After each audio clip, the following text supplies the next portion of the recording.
Hi, this is John, and welcome to another edition of Statistics Tell a Story. It's week 14 of the NFL. I have my 5 picks against the spot. As always, I cite DraftKings point spreads, actually 20 and 10 over the last 6 weeks, 32 and 28 overall.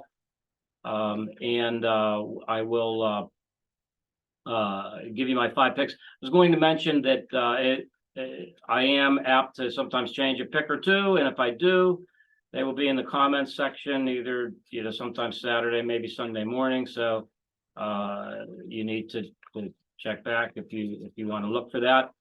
But anyway, without further ado, my first pick at 56% are the Philadelphia Eagles, getting 3.5 points against the Dallas Cowboys. My model has this closer to 1. Mike McCarthy, actually, I believe, was in the hospital for appendicitis on Wednesday. How much will that affect anything? I'm not sure. If anything, the one thing that Dallas has been blowing out some mediocre teams recently. They have this high-powered offense against good teams. However, Mike McCarthy, at least with Dallas, and maybe to a large extent in Green Bay, not that he can't win the game, but I'll take 3.5 points with Philadelphia. I think Jalen Hurts is healthier at least than he's been. They got their loss out of their way against San Francisco. I think they're going to be more focused against Dallas, and in what might be a shootout, you might have a 27-24 game that Dallas wins. 3.5 points is a big difference. Excuse me. I will take Philadelphia plus 3.5 points. I have that at 56%. Second pick is Tennessee. I have getting 13.5 points at Miami. I have this at 55%. It's always a little scary to bet bad teams against this Miami high-powered offense, especially in Miami. Quite frankly, this week I kind of scratched and clawed to find 5 games. I don't like the slate near as much as I did last week. But you can always kind of look for little edges, and that's what you hope to do with these selections. So anyway, I have this model closer to 10 or 10.5 points. Again, when you have big spreads, you have more volatility. So there's a difference between a 3-point edge when you're talking 13.5 points as opposed to a couple points. But anyway, I still like Mike Vrabel as a coach.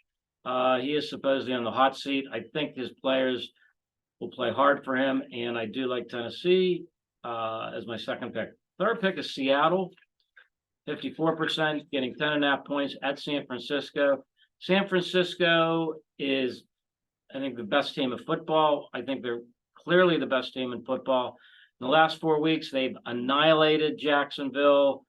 They came pretty close to annihilating Philadelphia. 23-point win which is kind of an annihilation. So 2 of the better teams in football, they won handily against earlier in the year. They beat the Cowboys by 32 points. However, Seattle, mediocre team. I love Pete Carroll. He's 72 years old. He still has a lot of energy. I think his players play hard for him, particularly after 3 losses. They started the season 6-3. They're 6-6. Their season's on the line. Very often, I'm the first to say that it's overrated to say that a team has a must-have win. Well, there's many games that are must-have wins that teams don't win or don't cover. So to say that one team is in a must-win situation. I mean, these teams are playing hard every week. But that said, I think there are some coaches that maybe motivate teams more than other coaches. I think Pete Carroll might be one of them. 10.5 points. I think they can keep it close. I mean, San Francisco blows out a lot of teams. So you never know, but that's my third pick at 54%. Fourth pick is Carolina. Carolina has an interim coach, Steve Tabor. He had been their he had been their special teams coach. I look back, he was a special teams coach for Chicago in 2020 and 2021, with Carolina 2022, and then, of course, up until he was elevated just recently in 2023. If you look at football, actually used to be called Football Outsiders. Now it's called FTN Network. They have metrics on offense, defense, and special teams. It's called DVOA. A lot of you are probably familiar with it. But his special teams team has been in the top 8 in those 4 years that I cited. I watched an interview of him, and this is so again, you look for every edge possible, and you take educated guesses as to maybe how the players will respond for some of these coaches, in particular an interim coach you don't know much about.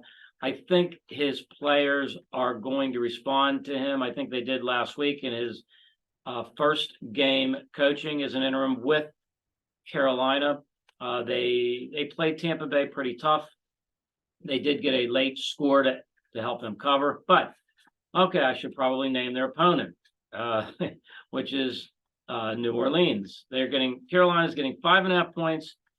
Dennis Allen, I think, is one of the worst 5 or 6 coaches in football. He was very fortunate to get a second chance to coach with the Saints after several years ago. He was with the Raiders and had a very poor 2.5 seasons. I don't think he went a full 3 seasons with them. Anyway, I believe he is 5-16-1 as a favorite in his coaching career. I've talked about sample sizes before. 5-16, I don't know. Is that a big enough sample size? Maybe, maybe not. But I think Carolina keeps it close, and I will take 5.5 points as my 4th pick, 53%. 5th pick the Chicago Bears, also 53%. They're getting 3.5 points against Detroit. Detroit has not fared well against running quarterbacks. They've only faced 2, actually. One of them being Justin Fields a couple weeks ago, where Chicago probably should have won the game. They did cover. Detroit got a couple late scores. The other was a game against Lamar Jackson earlier in the year.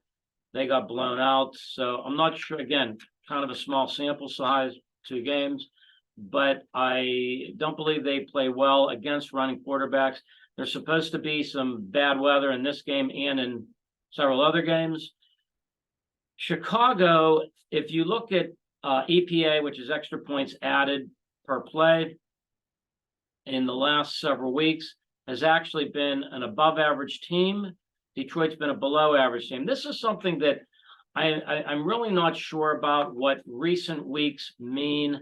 I think some, prognosticators overrate it. My findings have been it's really better to go through the whole season to get an idea that recent weeks don't maybe mean as much as some people think it does. It might mean a little bit. Maybe there's been a change in personnel, coaching changes, whatever, change in philosophy. So 3.5 points in Chicago in bad weather against Jared Goff, who has historically not been great outdoors, particularly in bad weather. I will take Chicago, 53% as my 5th pick. Quickly, I do want to give 3 over-unders. Again, I lean to unders. I think, although the markets are maybe beginning to catch on to inflating some of these totals, my model is still liking several unders. I started giving them a couple weeks ago. I'm just 2 and 4 in them, but I will give you 3 unders that I am betting. One is New Orleans, Carolina, under 37.5. The other is Houston and the Jets, under 33.5. And finally, Jacksonville, Cleveland, under 30.5. Speaking of Cleveland, one other game I do want to mention, it was 3.5 in my poll, so I am not touching it, is Cleveland against Jacksonville. Cleveland has, at least this year, and again, speaking of relatively small sample sizes, they've been very good at home, not so good on the road. They are hosting Jacksonville minus Trevor Lawrence. I think most spots are 3. You can grab 3. I think there might be a little bit of equity in that. Certainly 2.5 would be a very good line. I actually got it earlier in the week at 2.5.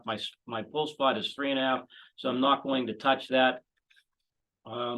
Cleveland, I believe they're going with Joe Flacco again this week. I'm not sure, but Jacksonville does not have Trevor Lawrence. I believe they may be going. I'm not sure if CJ Beathard, I don't even, it's hard to keep track of some of these backups, but either way.